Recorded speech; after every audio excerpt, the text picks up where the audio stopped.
Okay.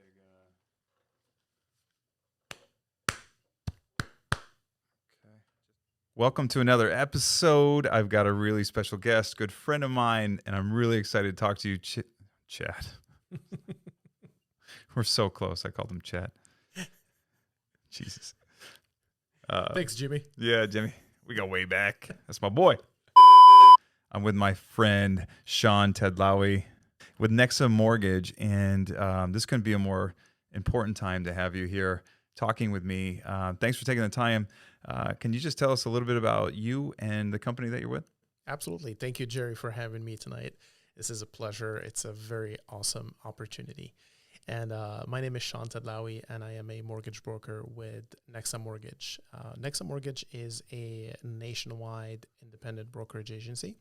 There's about 2,300 of us in the company, and I'm one of many. And basically, I cover a few markets, California being one of them, Florida, Georgia, Texas, and Washington, Texas. What is trending nationwide? Because we're here in Beverly Hills, California, and I feel like we're in a little bit of a bubble. But some of the information that you were sharing with me is more serious than I thought. Absolutely, Jay.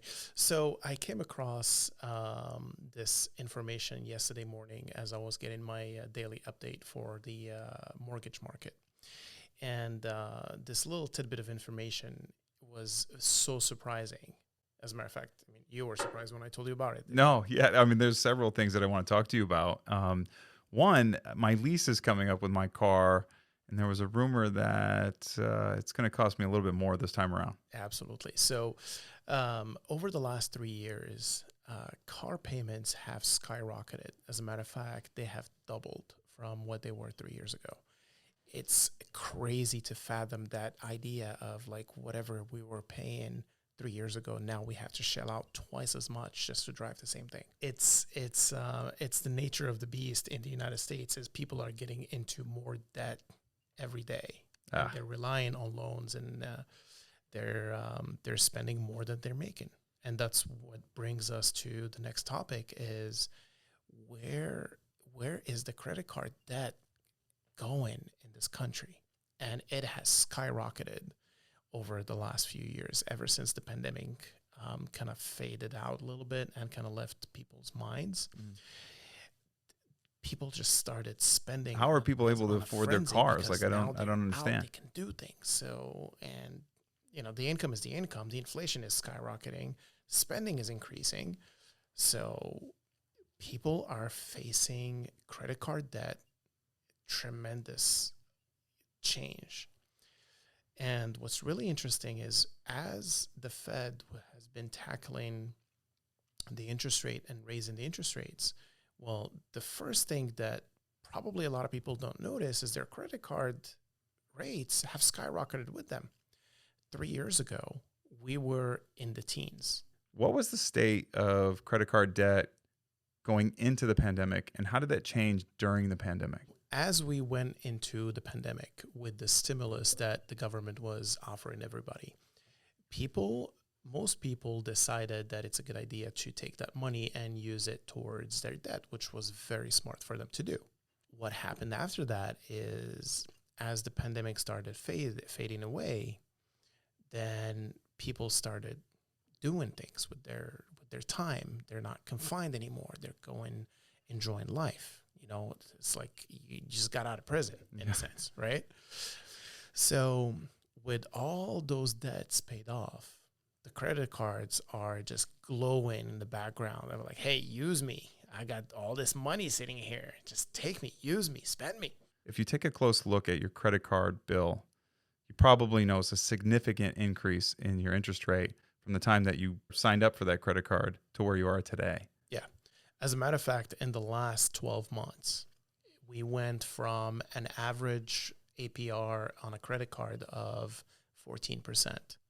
Where we are today is well above 20%. Over 20%. Over 20%. Think about that for a second. And if you look at that chart that I have over there, right at the March 2022 is where we were at 14%. And today, we're well above that. What do you think is the biggest driver to the credit card interest rate increase? So what we've seen that was in our faces the whole time is the Feds raising the rates to curb inflation, right? So the first thing that happens when the Feds increase the rates or raise the rates, the short-term credit gets affected the fastest. Short-term credit is personal loans, cars, and credit cards, right? Got it. In the long run, the mortgages actually drop.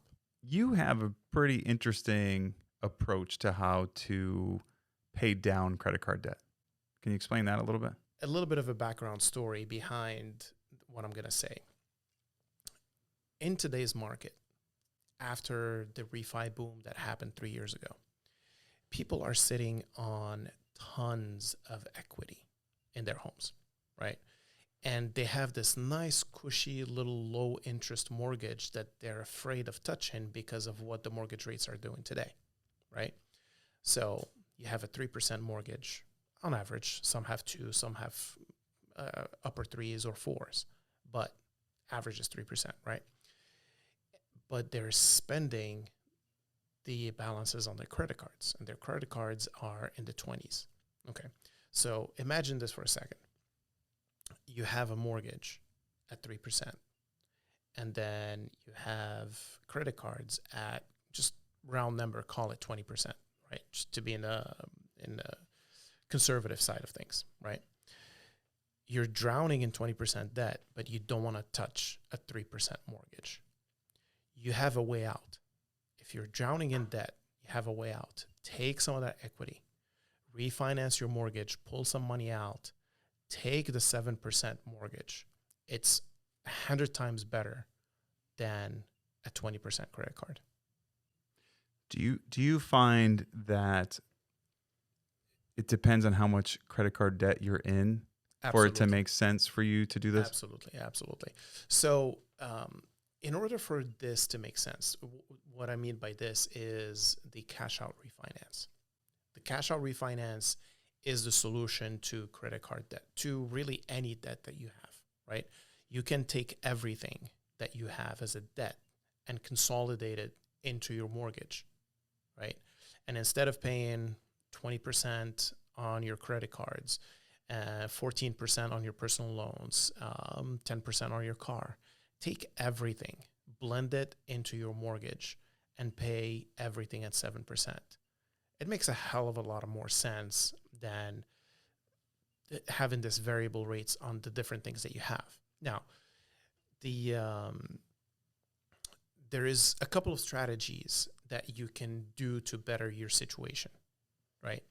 Strategy number one is, if you're comfortable with spending that money, then you can use that money towards your mortgage, right? Or if you rather just keep that money and have extra comfort, then you can do it that way too. So you could take some money out, pay off your credit card debt, and then still have a little bit in the bank? Absolutely. Yes. And then you could use that towards whatever you would like, say repairing your deck, or maybe a small family trip, or anything. You can, or just to have it in the bank. Correct. Could be a cushion, could be some renovation, it could be anything you want. Now, the way to do this is touch base with a mortgage professional that can help you out. And I'm that guy. I'm the guy who's going to save you from drowning in your own debt, right? You created this, it's fine, right? It happens. It happens to all of us. It happens to the best of us, right? But there is a solution. There is no reason for you as a person who's a homeowner to be paying so much interest on your credit cards when you have a solution that can save you from basically drowning in your own debt. Yeah. I know you, Sean. You're like one of the nicest people that I know. You're smart and you deliver. I'd love to hear you tell me a little bit about you as to why you're that guy and not the other guys and girls that are running around this office. Well, I like to help people. That's my passion in this planet, is like I like to nurture, I like to help, and I like to save, right? So if you have a situation where I could help you, I will definitely put you first, right? So don't hesitate to like touch base, reach out, just ask a question. It doesn't matter. If I know the answer, I'll answer it. If I don't know the answer, I'll research it and get back to you. Let me ask you the difficult question. What if I already have somebody that I work with and I just want a second opinion and I want to bounce my guy off of you? Can I do that? Absolutely. Try me. I will outshine anybody you know. There's no doubt about that. Sean, is there anything else you'd like to cover today? The thing is, okay, I'm starting over.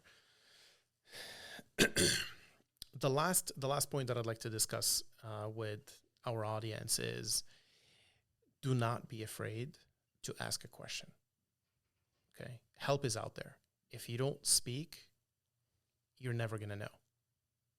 I think what's scary about finances for most people is it's a private thing. It's very vulnerable. You're very vulnerable. Yeah. And then we're sharing it with a stranger. Correct. And we're asking you to come take a look at what's underneath the carpet. And It's opening up your life to somebody you don't know.